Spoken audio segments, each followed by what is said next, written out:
CBSE paper leak के तार हिमाचल प्रदेश से जुड़ते दिखाई दे रहे हैं। जी हां, दिल्ली क्राइम ब्रांच ने 3 लोगों को गिरफ्तार कर लिया है, जिसमें खुलासा हुआ है कि ऊना के डीएवी स्कूल से पेपर लीक किए जाने की पटकथा लिखी गई थी। हिमाचल से जुड़े सीबीएसई पेपर लीक के तार। ऊना से हुआ था इकोनॉमिक्स का paper leak. Delhi crime branch ने कसा शिकंजा। ऊना से गिरफ्तार किए गए 3 आरोपी।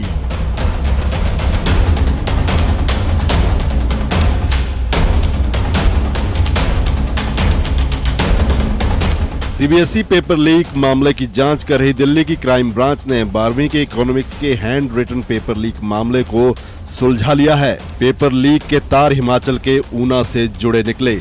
इस मामले में ऊना के डीएवी सैनिटरी स्कूल के 3 कर्मचारियों को गिरफ्तार किया गया है। तीनों आरोपियों राकेश, अमित शर्मा और अशोक कुमार को दिल्ली पुलिस की क्राइम ब्रांच ने गिरफ्तार किया है। राकेश डीएवी पब्लिक स्कूल में कॉमर्स का टीचर है, जबकि अमित शर्मा क्लर्क और अशोक कुमार चपरासी है। आरोप है कि राकेश ने अपने यहाँ ट्यूशन लेने वाले एक छात्र की मदद के लिए अमित और अशोक के साथ 12वीं के पेपर को लीक किया। राकेश ने पेपर उसी छात्र से लिखवाया जिसे वह ट्यूशन पढ़ाता था। जानकारी के मुताबिक राकेश पर एग्जाम कराने के लिए सेंट्रल सुपरिटेंडेंट की भी जिम्मेदारी थी, इसलिए जिस बैंक में पेपर रखे थे उसके पास उसका एक्सेस था। हमने 3 लोग अरेस्ट किए, जिनके नाम हैं, जो फर्स्ट आदमी है वो है राकेश कुमार, जो दूसरा आदमी अरेस्ट हुआ है वो है अमित शर्मा। ये भी डीएवी सेंट्रल पब्लिक स्कूल में क्लर्क है फ्रॉम लास्ट 16 ईयर। जो तीसरा व्यक्ति है उसका नाम है अशोक कुमार। ये इसी स्कूल में, डीएवी स्कूल में पीएन का काम करता है। पुलिस के मुताबिक राकेश 23 मार्च को जब कंप्यूटर साइंस का paper union bank of India से लेने गया तो उसने कंप्यूटर साइंस के साथ एक बंडल इकोनॉमिक्स के पेपर का भी निकाल लिया। बाहर आकर उसने इकोनॉमिक्स का पेपर अमित और अशोक को दिया और एग्जाम सेंटर चला गया। अमित ने पेपर की फोटो लेकर व्हाट्सएप के जरिए राकेश को भेजी। राकेश ने फिर उसी पेपर की एक कॉपी अपने उसी छात्र से लिखवाई जो उसके यहाँ ट्यूशन पढ़ता है। फिर ये कॉपी उस छात्र के अलावा राकेश ने चंडीगढ़ में अपने एक और रिश्तेदार को दी, जिसके बाद पेपर की कॉपी 40 से ज्यादा व्हाट्सएप ग्रुप्स में फैल गई।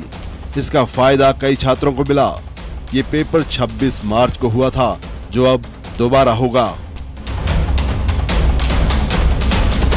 सीबीएसई परीक्षा लीक मामले में दिल्ली पुलिस की क्राइम ब्रांच ने जिस तरह से हिमाचल में जाकर वहां पे कार्रवाई की है, और जब उन आरोपियों से पूछताछ की गई तो पता चला कई और राज्यों में इसके तार जुड़ रहे हैं। लिहाजा इस मामले की तफ्तीश क्राइम ब्रांच कर रही है और कई अन्य राज्यों में भी इस मामले पर दिल्ली पुलिस की क्राइम ब्रांच जल्द ही कार्रवाई कर सकती है। वीडियो जर्नलिस्ट सत्यप्रकाश के साथ शंकर आनंद, न्यूज़ 18 दिल्ली। और वहीं दिल्ली क्राइम ब्रांच की टीम ऊना से गिरफ्तार तीनों आरोपियों को दिल्ली ले गई। हिमाचल पुलिस को इसकी भनक तक नहीं लगी। पुलिस की किरकिरी के बावजूद सूबे के पुलिस मुखिया का गैर जिम्मेदाराना बयान भी सामने आया है। सीबीएसई पेपर लीक मामले में बड़ी लापरवाही, नाकाम रही हिमाचल पुलिस। पुलिस को गिरफ्तारी की भी नहीं लगी भनक। पुलिस मुखिया के पास भी नहीं कोई जानकारी। सीबीएसई पेपर लीक मामले में दिल्ली क्राइम ब्रांच की टीम ने ऊना के डीएवी कॉलेज के 3 कर्मचारियों पर शिकंजा भी कस लिया और दिल्ली भी ले गई, लेकिन हिमाचल पुलिस को इस बात की भनक तक नहीं लगी। जबकि ऐसी जानकारी है कि क्राइम ब्रांच की टीम ऊना में पिछले 3 दिनों से डेरा डाले बैठी थी और शनिवार सुबह करीब 10 बजे स्कूल के प्रिंसिपल से भी पूछताछ की गई और प्रिंसिपल से पूछताछ से पहले ही स्कूल के 3 कर्मचारियों को गिरफ्तार किया जा चुका था। दिल्ली क्राइम ब्रांच की टीम डीएवी ऊना में आई थी। उन्होंने मुझसे सारा सिस्टम पूछा और मैंने उनको क्लियर कट बताया कि इस साल हमारा स्कूल सीबीएसई का सेंटर नहीं था और ना ही मैं सेंटर सुपरिटेंडेंट था। तो उन्होंने बोला आपका नाम उसमें आया हुआ है सेंटर सुपरिटेंडेंट में। तो मैंने बताया कि मैंने आगे अपने पीजीटी कॉमर्स को नॉमिनेट कर दिया था, वही नवोदय विद्यालय पेखूवेला में सेंटर सुपरिटेंडेंट का काम कर रहे थे। उधर हिमाचल पुलिस की नाकामी के बावजूद प्रदेश पुलिस के मुखिया सीताराम मरडी का गैर जिम्मेदाराना बयान सामने आया है। डीजीपी का कहना है कि उन्हें इस मामले में कुछ भी नहीं पता है, यह दिल्ली पुलिस का काम है और दिल्ली पुलिस ही इसके बारे में बताएगी। लेकिन हैरानी इस बात की है कि हिमाचल से 3 लोग पकड़े जाते हैं सीबीएसई पेपर लीक मामले में और हिमाचल पुलिस को इसकी जानकारी तक नहीं होती। उधर सूबे के शिक्षा मंत्री पुलिस की नाकामी को केंद्रीय बोर्ड का मामला करार देते हुए पल्ला झाड़ते नजर आए। सीबीएसई जो है ये केंद्रीय सरकार का मामला है और central board of school education का मामला है। इसमें लीक नहीं होना चाहिए पेपर, लेकिन अगर जो है वो जांच में पाया जाता है कि ये लीक हुआ है तो निश्चित रूप से जो है वो फिर इवन प्लेइंग फील्ड जो है सब बच्चों को नहीं मिलती है। कहीं जो है वो जिसने लीक कराया है क्रिमिनल इंटेंशन के कारण उसको फायदा पहुंच सकता है, लेकिन इसकी निश्चित रूप से जो है वो केंद्रीय सरकार भी जांच कर रही है और जांच होनी चाहिए इसकी। काबिले गौर है कि सीबीएसई के पेपर लीक की खबर ने देश भर में भूचाल ला दिया और इसके तार हिमाचल से जुड़े होंगे ये किसी ने सोचा भी नहीं होगा। लेकिन दिल्ली क्राइम ब्रांच की टीम ने इस पूरे मामले में गिरफ्तारियां कर काबिले तारीफ काम किया है और अब क्राइम ब्रांच की टीम अन्य राज्यों में पेपर लीक के तार तलाश रही है। ऊना से अमित शर्मा के साथ ब्यूरो रिपोर्ट, न्यूज़ 18 हिमाचल। रुक करते हैं अगली खबर का। भिवानी पुलिस ने राजस्थान के एक प्राइवेट यूनिवर्सिटी से फर्जी डिग्री बनाने वाले गिरोह का पर्दाफाश किया है। पुलिस ने यूनिवर्सिटी के 4 कर्मचारियों को गिरफ्तार कर लिया और उनके पास से कंप्यूटर, लैपटॉप समेत कई दस्तावेज भी बरामद किए गए हैं।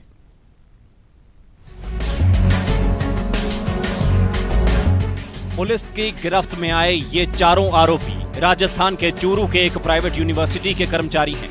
इन आरोपियों पर पैसे लेकर फर्जी डिग्री देने के आरोप हैं। दरअसल भिवानी के रूपगढ़ में रहने वाले एक शख्स ने पुलिस को शिकायत दी थी और राजस्थान के चूरू में एक प्राइवेट यूनिवर्सिटी के कुछ कर्मचारी फर्जी डिग्री देने का धंधा चला रहे थे, जिस पर डीएसपी की अगुवाई में एसआईटी का गठन किया गया। जांच के दौरान यूनिवर्सिटी में कई खामियां पाई गई, जिसके आधार पर यूनिवर्सिटी के 3 आरोपियों को गिरफ्तार कर लिया गया। आरोपियों से कंप्यूटर, लैपटॉप व अन्य रिकॉर्ड बरामद कर लिया गया है। एक बंदा हमने सबसे पहले राजगढ़ से पकड़ा था और उसको गिरफ्तार करके उसे पूछताछ की, तो उसके अंदर हमने राजस्थान से यूनिवर्सिटी से काफ़ी 3 बंदे हमने वहाँ से गिरफ्तार किए हैं और उनके पास से हमने कंप्यूटर और उनके लैपटॉप वगैरह हमने बरामद किए हैं और उसमें जो शुरू के अंदर 2 डिग्रियां बना रखी है वो उसको जांच किया है तो वो झूठी डिग्रियां है। आरोपियों से पूछताछ में ये भी खुलासा हुआ कि आरोपियों ने इस पूरे गोरख धंधे का हेड ऑफिस रोहतक में बनाया हुआ था, जहां देश भर के युवाओं को ठगने के लिए फीस और दूसरे कागजात जमा होते थे। 22,000 रुपए साल के हिसाब से पैसे वसूलते थे और बिना परीक्षा दिए डिग्री युवक के हाथों में मिल जाती थी। और उसी दौरान हमने एक रोहतक भी रेड की थी, तो रोहतक के अंदर कोई बंदा भी गिरफ्तार हुआ नहीं है, लेकिन वहाँ से भी हमने ऑफिस से उनके कंप्यूटर बरामद किए। ये 22,500 रुपये लेते हैं एक डिग्री के और अभी तक हमारे पास पर ईयर और अभी तक हमारे पास बीए की 2 डिग्री हमने जो बरामद की है 2 डिग्री है, बाकी अभी जांच चल रही है। जैसे भी होगा हम आगे उनको गिरफ्तार करेंगे। बहरहाल आरोपियों की गिरफ्तारी के बाद पुलिस ये खुलासा करने की कोशिश कर रही है कि कितनी फर्जी डिग्रियां बांटी गई और इन फर्जी डिग्रियों के सहारे कितने युवकों को नौकरी मिली और कितने युवकों ने जॉब के लिए अप्लाई किया। ये फर्जी डिग्री घोटाला सामने आया है। अब देखना होगा कि इस फर्जी डिग्री घोटाले के या फर्जी डिग्री धारक कितने लोग हैं जिनका एचएससी से भी संपर्क हो सकता है। भिवानी से जगवीर घनघस, न्यूज़ 18 हरियाणा।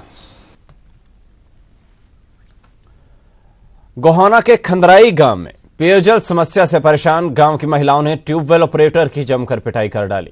कर्मचारी की पिटाई का वीडियो अब वायरल हो रहा है। पुलिस ने पीड़ित की शिकायत पर गांव की 4 महिलाओं के खिलाफ मामला दर्ज कर लिया है और जांच शुरू कर दी गई है।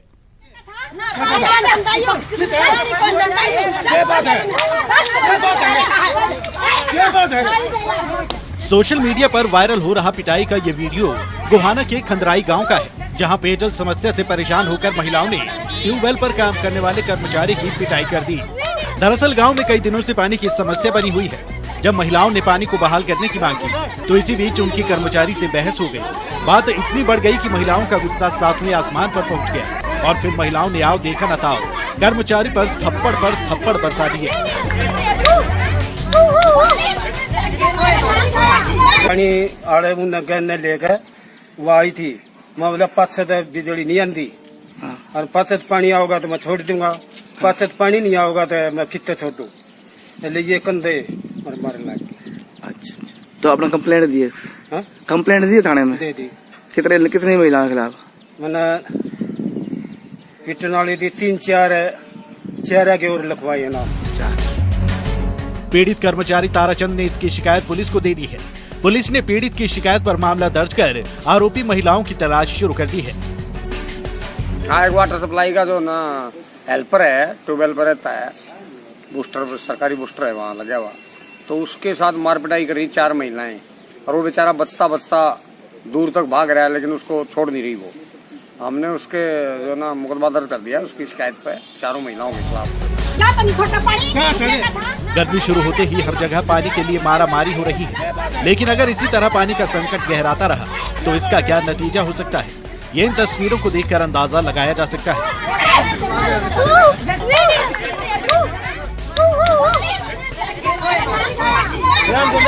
गुहाना से सुनील जिंदल, न्यूज़ 18 हरियाणा।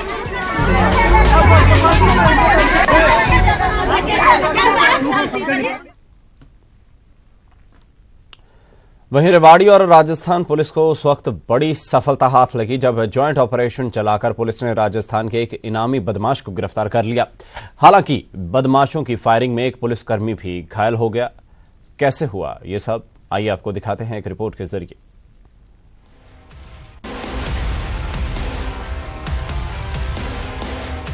पुलिस गिरफ्त में दिख रहा ये शख्स राजस्थान के भिवाड़ी इलाके में 30,000 का इनामी बदमाश रतिराम गुर्जर है, जिसे गिरफ्तार करने के लिए पिछले 1 साल से राजस्थान पुलिस जाल बिछा रही थी और हर बार पुलिस के हाथ खाली रह जाते थे। लेकिन इस बार मुखबिर ने पुलिस को सटीक जानकारी दी थी कि बदमाश रतिराम गुर्जर अपने 2 साथियों के साथ रेवाली के गांव बखापुर में है। इसके बाद पुलिस ने बिना देर किए बदमाशों की घेराबंदी कर उसे सरेंडर करने को कहा, लेकिन खुद को घिरता देख रतिराम गुर्जर और उसके साथियों ने पुलिस टीम पर फायरिंग शुरू कर दी, जिसके बाद पुलिस की ओर से भी जवाबी कार्रवाई की गई। इसमें उसके 2 साथी अपनी ऑल्टो कार छोड़कर भागने में सफल रहे, जबकि इनामी बदमाश रतिराम गुर्जर पुलिस के हत्थे चढ़ गया। राजस्थान पुलिस के 2-3 गाड़ियां, प्राइवेट गाड़ियां थी, सरकारी गाड़ी थी। SHO शाहजहाँपुर भी आ गए थे, SHO कुसकेड़ा जी अपने स्टाफ से गाड़ी को रुकवाने के बाद में और फिर इन्होंने एकदम पुलिस पर फायर करी अपने बचाव में। तो फायर करा, फिर पुलिस ने भी अपने हवाई फायर जवाब में किए हैं जी।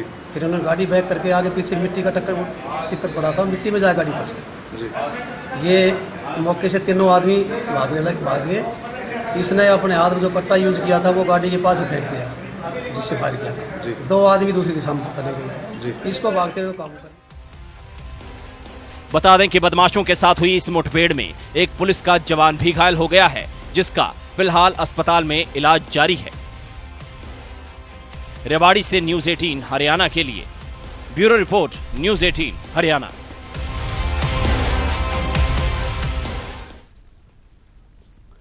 बढ़ते हैं आगे। फरीदकोट की मॉडर्न जेल एक बार फिर से सवालों के घेरे में है। इस बार जेल से एक कैदी की बर्थडे पार्टी की तस्वीरें निकलकर सामने आई। मामला सामने आने के बाद अब जेल प्रशासन भी हड़कंप मच चुका है जेल प्रशासन में कि आखिरकार जेल के अंदर बर्थडे पार्टी कैसे हुई और ये तस्वीरें सोशल मीडिया पर आखिर कैसे अपलोड की गई।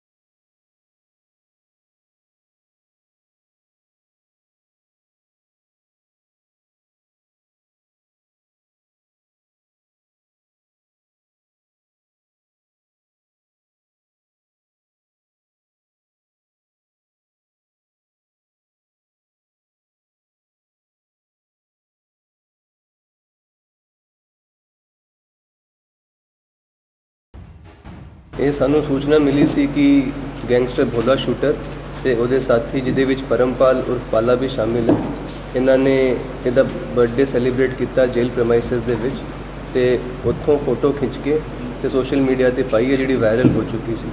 ਇਹਨਾਂ ਦੇ ਖਿਲਾਫ सिटी फरीदकोट पीएस ਦੇ ਵਿੱਚ ਮਾਮਲਾ ਦਰਜ ਕੀਤਾ ਜਾ ਚੁੱਕਾ है। काबिले गौर है कि गैंगस्टर भोला शूटर फरीदकोट के गैंगस्टर लवी दियोड़ा के कत्ल मामले में जेल के अंदर बंद है। इस ए कैटेगरी के गैंगस्टर के खिलाफ कई मामले दर्ज हैं, लेकिन सवाल ये उठ रहे हैं कि आखिर जेल के अंदर ये मोबाइल इतनी सख्ती के बावजूद कैसे पहुंच जाते हैं, क्योंकि इससे पहले भी गैंगस्टर रह चुका लखा सिधाना जेल के अंदर से फेसबुक लाइव कर चुका है। फरीदकोट से नरेश सेठी, न्यूज़ 18 पंजाब। और वहीं चंबा में ओले गिरने से फसलों, सब्जियों और सेब के पौधों का भारी नुकसान हुआ है। ओले गिरने से हुई तबाही से किसानों के माथे पर चिंता की लकीरें बढ़ चुकी हैं। फसलें ही यहां के लोगों के गुजर बसर का एकमात्र जरिया है। ओले गिरने से फसलों को काफी नुकसान पहुंचा और अब किसानों ने सरकार से मदद की गुहार लगाई है। ओलावृष्टि के कारण नहीं, जितनी भी गोभी की या गेहूं वगैरह की फसलें ये सारी बर्बाद हो गई है जी। और ये मेरी उम्र में ये पहली बार ही इतना बड़ी ओलावृष्टि हुई है जी। क्या हुआ ऐनी दी वजह कने मारी फसल सारी भाई नुकसान हो गया। और क्या होना, देखा वाला जे था से मारा सब कुछ, मटर थे, लहसुन थे, प्याज थी, कणक जो थी, जोई थी, सब कुछ था, जो थी के थी से सब कुछ बर्बाद हुई है।